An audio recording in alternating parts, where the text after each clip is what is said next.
not pretty. So obviously, I don't want them doing that to me. So I always had a little voice, but back then my voice was higher. I was like, kind of like this. Like I said, I would change it. So every time I would go in the barber shop, it would be like this. And what is it? Can you just give me a fade all the way around? And sometimes they would just look at me funny, like, okay. But this one time I really thought I had my barber cool. He was talking to me like a straight man. I was like, well, he thinks I'm straight. But why when I was leaving, he was like, bye, Fruity Pebbles. So in middle school, I played every single sport in the books. One of them being track. So this was 8th grade, and we were going to a track meet. And on this track meet, I had a really close friend, and she saw a dude that she liked. So I ended up being her wingman. Like the part 2. If you haven't watched part 1, go watch it now so this can make sense. So we were at this track meet, and my friend was like, ooh, that boat over there is cute. And we saw that there was a guy next to her. So she's like, come with me, come with me. So me being the woman that I am, I was like, girl, I ain't gonna let you go alone. I got you. I'll be your wingman. So we went up to them, and we all exchanged numbers. Tell me why this dude that I just met, is going to start blowing up my phone. Hi, how are you? How are you? You look so beautiful. Like, can I call you my girl? My girl. We've only known each other for like 30 seconds, bro. My girl. You mean my acquaintance? I'm like, no, let's get to know each other a little bit more. And then he's like, okay, babe, stop. But you know, me being the young, naive girl that she was like, oh, he called me babe. He must like me. Okay, if you haven't watched part 1 and part 2, go watch those now. So right off the bat, he started calling me babe. After the first time he texted me, I was shook. But as a young, naive girl, you know, I had never had a boyfriend. I was like, ooh, you know, this is cute. He likes me. You know, he ain't that cute. He kind of look like a frog, but you know, I can give him a chance.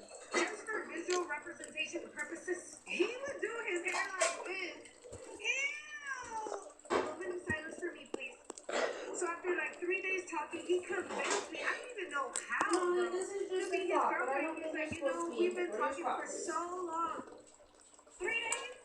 Anyway, Spot. so we started dating. And this No. was literally What a is week Spot? before school was over. So he was going to a Spot. completely different school. Like, he didn't go to my school. Keep in mind, I never saw him again. We would just text and send pictures to each other from our flip phones. Like the part 4. If you haven't watched part 1, part 2, and part 3, you know the drill. So school was over, so we were never going to see each other again in any of the track meets. But Hispanic, so my mama, sure my daddy wasn't going to let me show up and be like, you know, I got a boyfriend and I'm in 8th grade. I would have been dead if I caught them. Like, no. So I clearly remember we had only been dating for like a week. School was over and he told me, I love you. You know who? Your mama? Your dad? I'm sorry, because not me. You can't love me. But my dumb self was like, I love you too. But I just didn't like the conversations because he was always like, I love you, I miss you so much, I miss you so much. Boy, what do you have to miss? You have never like been with me, like you have never seen me, like we only met for like 30 seconds. So I ended up going to the summer camp, and this is where it got crazy. Like the part 5. If you haven't watched the other parts, you know what to do. So tell me why this is the second week into dating, and I'm going to the summer camp. This dude, like, literally went psycho. This is how I know that he's controlling. My phone died on the way going, okay? So I memorized his number. I texted him from my friend's phone, and I was like, hey, I most likely won't be able to text you because I probably won't get signal at the camp and my phone died, but I'll talk to you after a week after camp. This dude was like, how are you gonna do this to me? Are you gonna be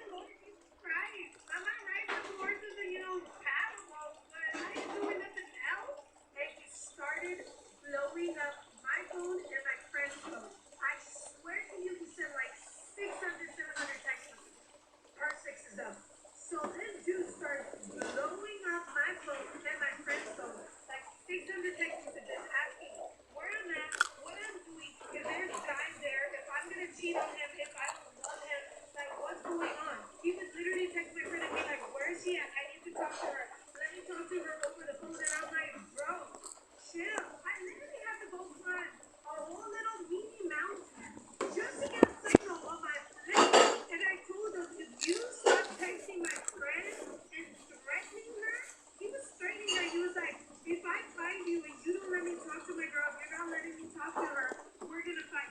Boy, if you don't sit to a 4.9, oopa, spiky hair, armadillo looking south down, we gonna have a problem. Again, we were only dating for like 2 weeks. Then the dude starts crying. I can hear him go, all that snot coming out of his. So when this dude started crying profusely, and I could tell it was not, it's just a, like, you know when somebody's crying because your mama hit you like 20 times with a spatula? He was acting like I just killed his favorite puppy. Like, I don't even know. I can't believe you're taking your friend's side. You're probably cheating on me. What?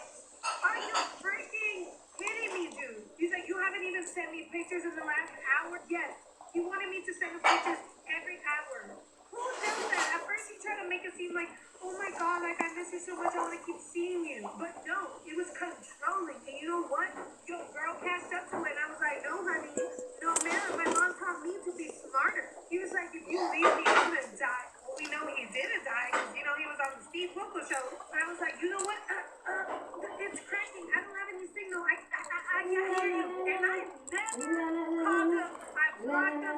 Didn't talk to him again. Thank God.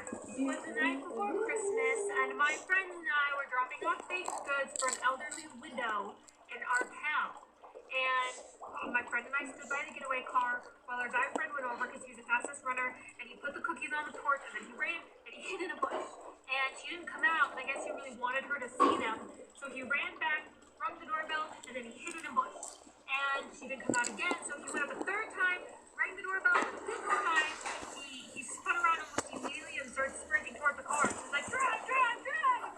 And we were like, what? We jumped into the car, we started up, he dives into the car, and he was like, you called the cops?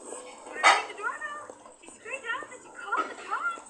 Something I still think about a lot is when my cousin bought his very first house, he invited me to a housewarming party. So I showed up, and I said, congratulations on your new house, I brought you a pineapple. And his wife said, oh, we're not doing gifts. And I was like, that's okay, it's just a pineapple.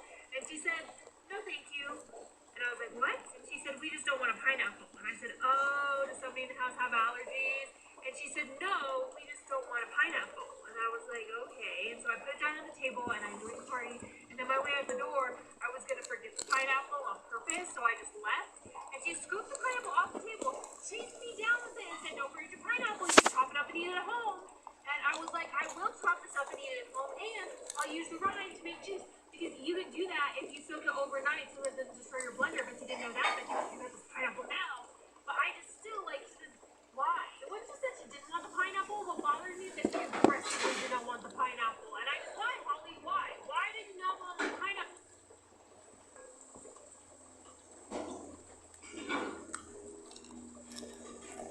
Things that our parents do.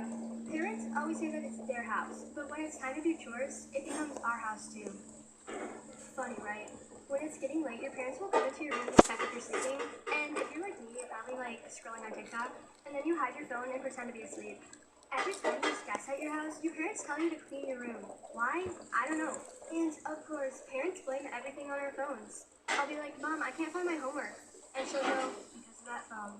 Send this video to one of your friends.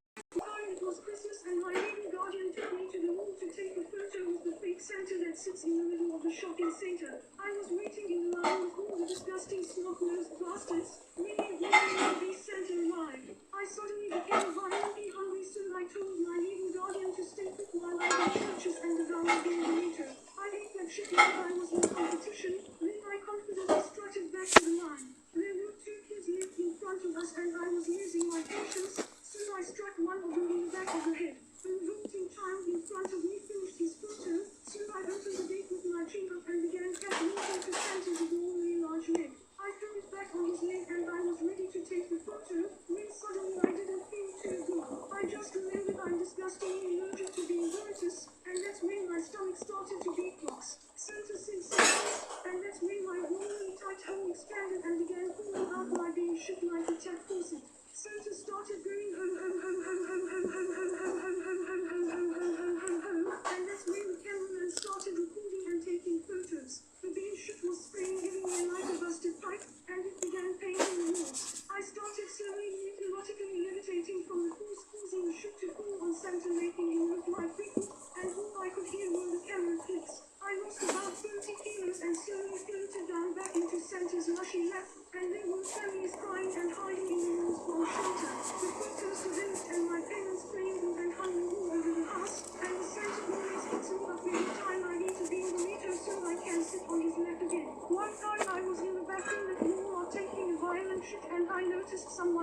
watching me through the crack.